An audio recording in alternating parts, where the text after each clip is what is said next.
Halo sahamannya, hari ini kita akan membahas kebanyakan perusahaan-perusahaan yang bergerak di bidang keuangan ya. Ini adalah video yang di-request oleh teman-teman kita. Ada PNLF, MREI, AGRS, dan SDRA. Ini semuanya, keempat-empatnya ini bergerak di bidang finansial. Ada yang bergerak di bidang perbankan, ada yang bergerak di bidang asuransi, dan juga ada yang bergerak di bidang konsultasi manajemen aset. Kita akan bahas satu-satu, dimulai dari posisi terakhir terlebih dahulu. Dari video ini teman-teman bisa melihat di posisi terakhir saya menaruh PNLF di bagian terbawah ya. Kenapa? Padahal labanya itu bisa dibilang paling besar di antara keempat perusahaan ini. Kenapa di posisi terakhir?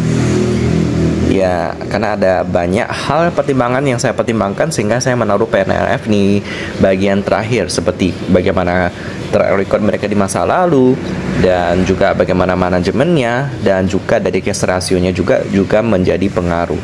Kita akan lihat sama-sama. Kita mulai dari posisi yang terakhir adalah Panin Finansial Tbk dengan kode emiten PNLF. Kita mulai dari beritanya dulu ya.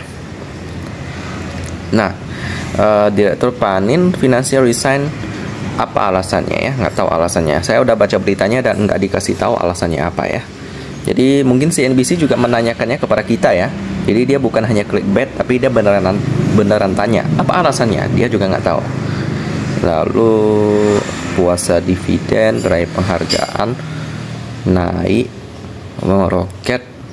Nah ini yang resign lagi. Pak Lo Keng Hong jual saham Indo Panin Bank dan Petrosi untung gede, batal diakuisisi, pelit dividen ARB. Oke, overall beritanya sih kalau kita lihat sekilas sih nggak parah ya, nggak ada kasus hukum. Tapi kalau kita lihat di masa lalu, jadi salah satu saudara daripada PNLF Panin Bank itu pernah terseret kasus pajak. Jadi dengan satu manajemen yang sama itu memberikan sentimen negatif kepada PNLF, yaitu saya juga merasa kurang serk ya dengan saham-saham Panin ya, karena itu saya juga kurang tertarik. Oke, jadi itulah tentang Panin Bank. Jadi saya juga kurang suka PNLF. Itu salah satu alasan utama saya menaruh PNLF di bagian terakhir, karena saya tidak suka perusahaan yang banyak kasus ya, karena itu agak membahayakan para investor. Oke, untuk PNLF ini mereka bergerak di bidang penyediaan jasa konsultasi bisnis, manajemen, dan administrasi kepada masyarakat umum ya. Karena mereka ini bergerak di bidang asuransi juga, bisa dibilang mereka menjual produk-produk asuransi dan juga investasi. Ya prospeknya sih ya standar-standar aja sih, karena yang jual asuransi juga banyak. Ada banyak merek-merek di luar sana seperti Manulife, AXA, Allianz, Prudential, banyak banget pokoknya ya. Jadi harus bisa bersaing lah, baru bisa dapat cuan dari sana sih. Dan juga kalau bisa dapat premi yang jarang ada namanya klaim, karena kalau klaim mereka juga dapat mendapatkan rugi sih ya. Tapi itu permainan asuransi. Dari 100% yang ikut asuransi paling cuman 0,2% gitulah yang klaim ya. Sisanya sih aman-aman aja, karena siapa sih yang mau sakit ataupun sampai cacat meninggal lalu klaim asuransi? Nggak ada ya. Kita beli asuransi itu supaya semua itu tidak terjadi. Kalau terjadi pun setidaknya ada dapat security dari perusahaan asuransi. Jadi itu PNF, prospek asuransi. Sekarang kita lihat pemegang sahamnya. Porsi masyarakatnya 31%, masih aman. Lalu ada Paninvest Tbk memegang 67%. Dari berita Paninvest sih tidak ada berita tentang itu ya, yang suap pajak itu ya. Mungkin udah tertimpa. Kalau kita search lebih dalam juga kemungkinan jarang terlihat ya. Ya, udah ketimpa tentang berita-berita tentang merger itu loh. Untuk berita tentang kasus suap pajak itu udah tertutup ya. Nah ini ada saham grup Panin drop, ini terparah. Ini di 2021, udah lama banget sih. Oke, kita skip ya. Jadi PNLF itu sekarang kita lihat laporan keuangannya. PNLF, kita lihat yang kuartal kedua karena sudah update dia. Di sebelah ini konsolidasi. Kita bandingkan dengan RT bisnis. Dari cash rasionya yang tidak bagus. Cashnya di sini 3,8 juta, hutang jangka pendek. Tidak dikasih tahu di sini sih. Jadi kita pakai yang RT bisnis aja. Cash rasionya 95%. Masih kurang sebenarnya sih ya. ROE-nya 6,8, tapi marginnya sih cukup bagus, cukup tebal sekali. Ya, cuman mungkin karena penjualan asuransinya kurang banyak ya, jadi ROE-nya cuma 6,8%. PR-nya sih bagus, 4,8 kali. Ya, cuman kayak tadi, manajemennya dari panen bank itu kurang terpercaya ya. Kita lihat di sini pendapatan neto, ada pendapatan premi dikurangi dapat, lalu ada hasil investasi juga, laba penjualan efek,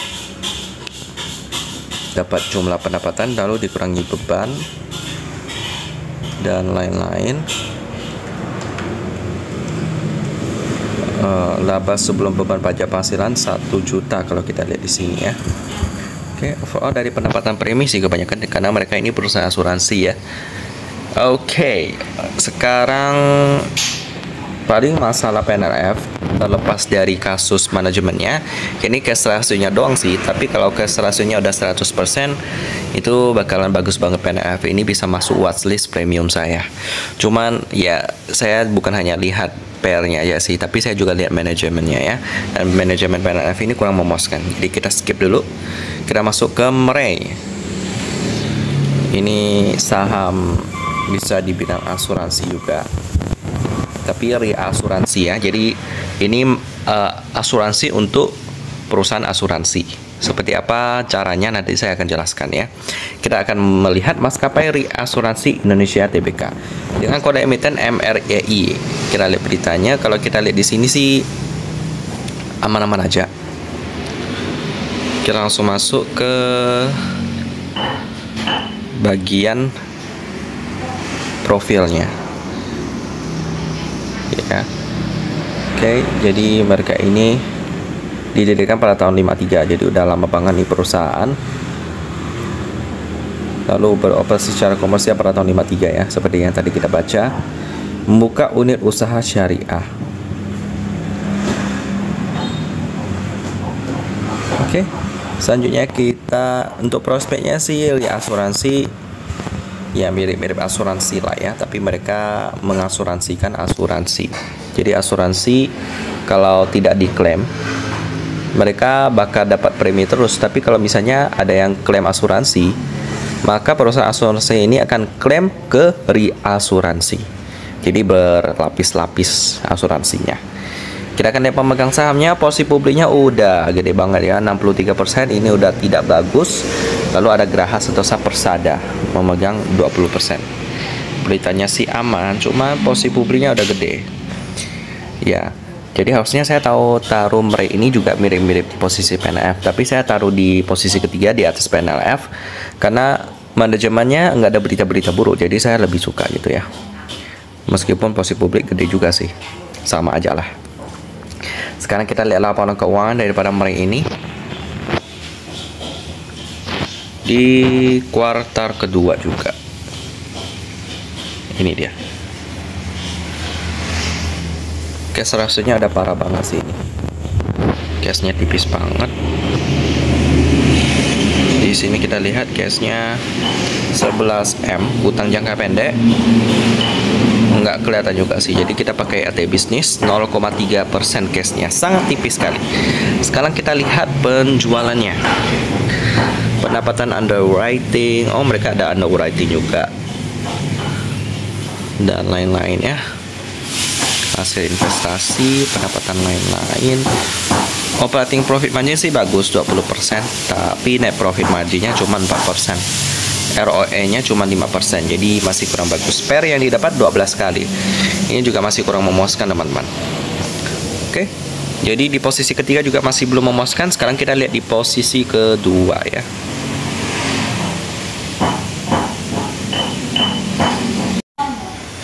Di posisi kedua, Bank IBK Indonesia dengan kode emiten AGRS. Kita mulai dari beritanya sih, kelihatannya sih yang mana-mana aja. Jadi kita langsung masuk ke profilnya. Jadi mereka dahulu dikenal dengan nama PT Bank Agris Tbk, bergerak di bidang usaha keuangan dan pembiayaan lainnya. Ya, lalu perusahaan induk langsung bank adalah PT Dian Intan Perkasa yang merupakan pemegang saham mayoritas, dan pemegang saham utama bank adalah Benjamin J.R. Fanon. Ya, Benjamin J.R. Fanon ini juga ada pegang Cepro juga ya, perusahaan pakan ternak, juga punya hubungan dengan Cepin juga. Jadi ya bukan pengusaha kaleng-kaleng lah. Sekarang kita akan lihat. Nah, ini dia Cepro bangkit dari kubur. J.R. Fanon is back. Sekarang kita lihat pemegang sahamnya. Untuk prospek bank sih ya standar-standar lah ya. Posisi publik 5%. Ini tidak memenuhi ketentuan free float 7,5% sih. Jadi harus dipenuhin ya. Lalu ada Industria Bank of Korea memegang 93%. Coba kita lihat. Beritanya juga aman sih ya. Kita langsung masuk ke laporan keuangan di posisi kedua kita ini. Apakah menarik? Juga sudah update di kuartal kedua. Bagus banget. Kita coba bandingkan dengan RT Business.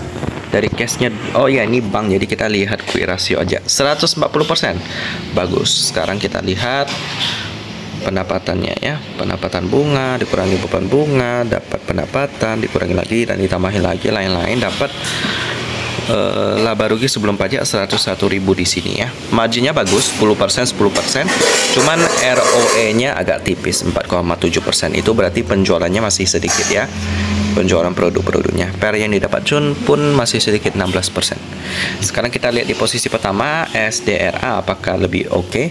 Pastinya dong ya. Di posisi pertama kita ini satu-satunya perusahaan yang hampir saya bilang layak untuk investasi ya. Palingan kekurangannya di ROE aja 7,3%, belum double digit. Kita akan lihat satu persatu. Bank Wuri Saudara Indonesia 1906 Tbk. Ini 1906 ini tahun kelahiran daripada SDRA ini. Ini kode emitennya SDRA. Sekarang kita lihat beritanya dulu. Kalau kita lihat di sini sih aman-aman aja.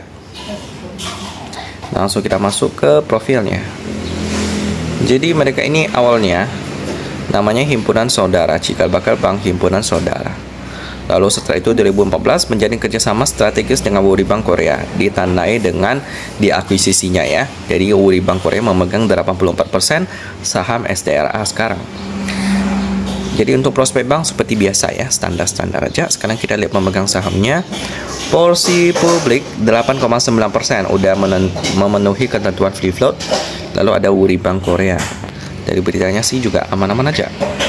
Kita langsung masuk ke laporan keuangan juara pertama kita kali ini. SDRA. Kuartal kedua. Coba kita ini, wow ini banyak juga laporan keuangannya. Publikasi scan, interim.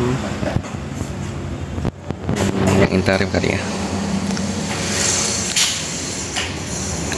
Ini dia, coba kita lihat cashnya. Oh ya, ini bank, jadi lihat quick ratio 163%, bagus.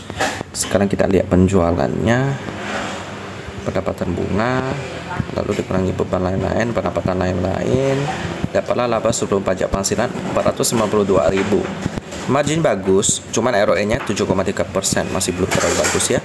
PL-nya bagus 7 kali.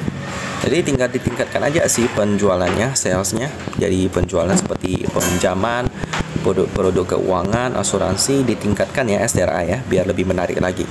Ini perusahaan juga cukup besar sih, memiliki aset 50-an triliun. Jadi ini boleh dipantau SDRA ini ya, satu-satunya perusahaan yang patut dipantau dari keempat list tadi.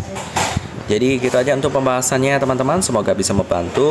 Saya tutup dan kita ketemu lagi di video selanjutnya.